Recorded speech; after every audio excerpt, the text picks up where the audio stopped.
Each autumn, the Florida manatee migrates from widely dispersed shallow areas along the Florida coastline to spring-fed warm water havens in rivers and bays. They seek warm currents, food, and rest, a safe harbor during the winter months.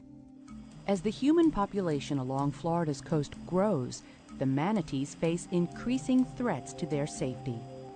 As waterways become more crowded, manatee habitat and their very lives are threatened, pushing them ever closer to extinction. Gentle, curious, endangered. More and more, we share their waterways. It's important that we provide safe harbors for the manatee, so they may continue to share their world with us.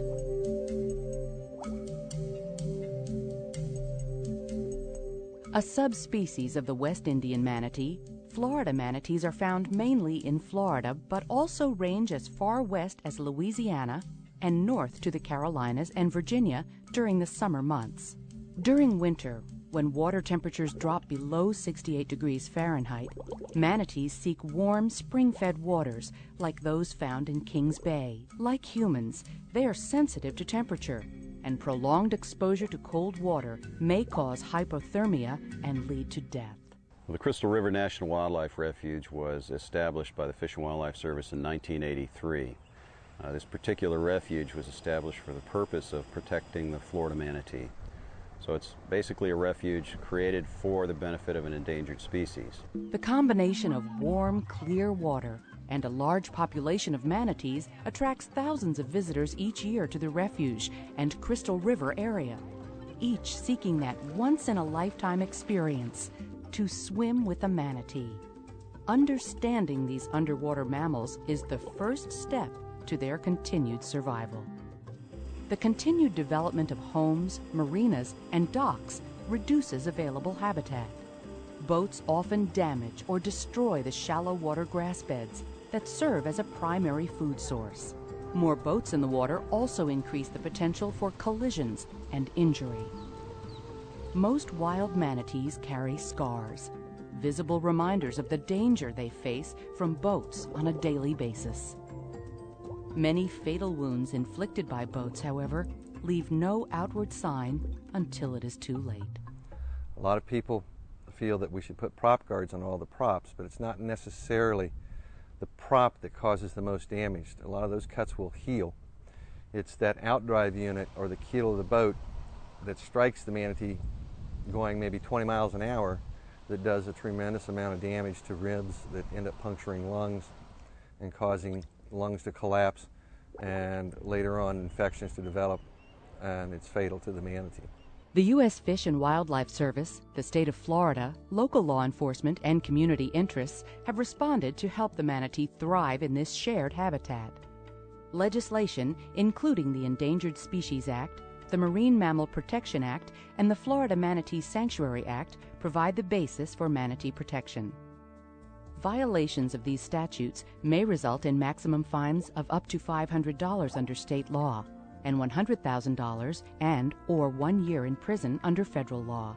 The existing guidelines and regulations at Crystal River ensure that safe interactions for both manatees and humans can continue. As you prepare for your manatee experience, be aware of the guidelines. Local dive shops, tour operators, and the visitor center at the refuge can provide you with this important information.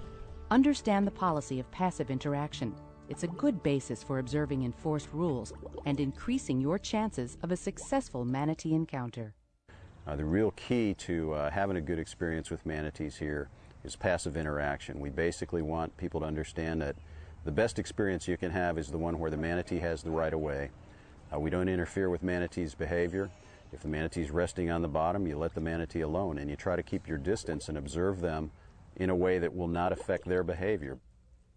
There's a lot of excitement that goes along with seeing these animals in the water, and I think it's important to really understand the protection scheme that we have in place and the reasons behind it. And also understand that each person, each individual out there has a responsibility to follow these rules so that this situation can continue. And if it is controlled and managed appropriately, then I think a great many people can benefit from the manatee experience here. These basic interaction guidelines for swimmers and snorkelers will help you have a more successful and more rewarding manatee encounter. Let the manatee come to you. Don't feed manatees or give them water. This may alter their natural feeding patterns, making them dependent on humans. Never poke, prod, or stab a manatee with your hands, feet, or any object. Avoid excessive splashing or noise. Give the manatees their space. Don't chase or pursue them. Never isolate or separate animals, especially a mother and a calf. This constitutes harassment and is against the law. When you significantly change the behavior of the animal, those are things that we look for when we're out patrolling these waterways. For example, if you separate a mother from its calf, or when the manatee is in a resting type mode and you approach the manatee and you change its behavior and they exit the area, that's also a form of harassment. If manatees tend to vacate or leave the area that you're in, let them go. There will be others that do want to come up and have some type of experience with you. Boat operators in the Kings Bay area during peak manatee season need to be aware of several rules and regulations, including posted speed zones, sanctuary boundaries, and the telltale signs that manatees are nearby.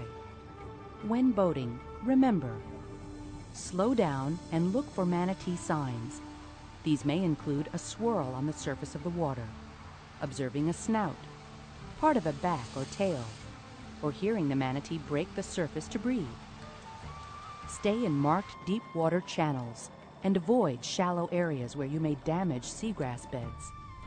If you are near grass beds, pole, paddle, or use a trolling motor.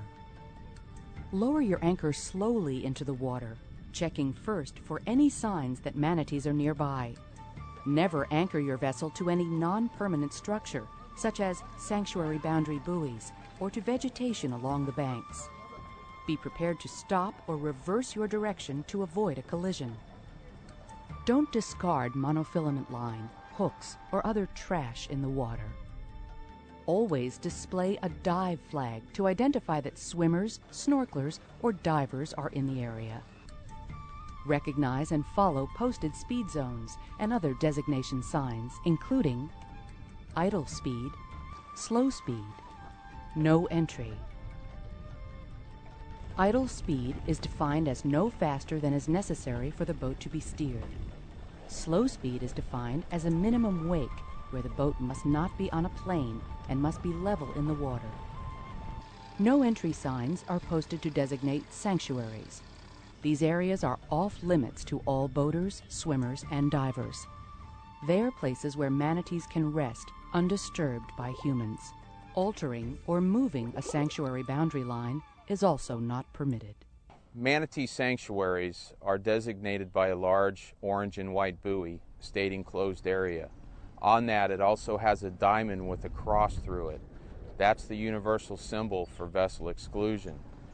Currently, when the sanctuaries are in place, they are closed to all waterborne activities, which include swimming, fishing, snorkeling, any type of activity. In addition to the posted guidelines and regulations, there are some general tips that may help you encounter manatees in their natural habitat. Wear polarized sunglasses. These will make it easier for boat operators to see beneath the clear waters of the bay and may help spot manatees. Use snorkel gear instead of diving gear. The sound of bubbles from scuba gear may frighten manatees away. Don't wear a weight belt. Float on the surface in a calm manner. Enter the water quietly from your boat. Slowly lower yourself into the water from the side, keeping the noise and splashing to a minimum.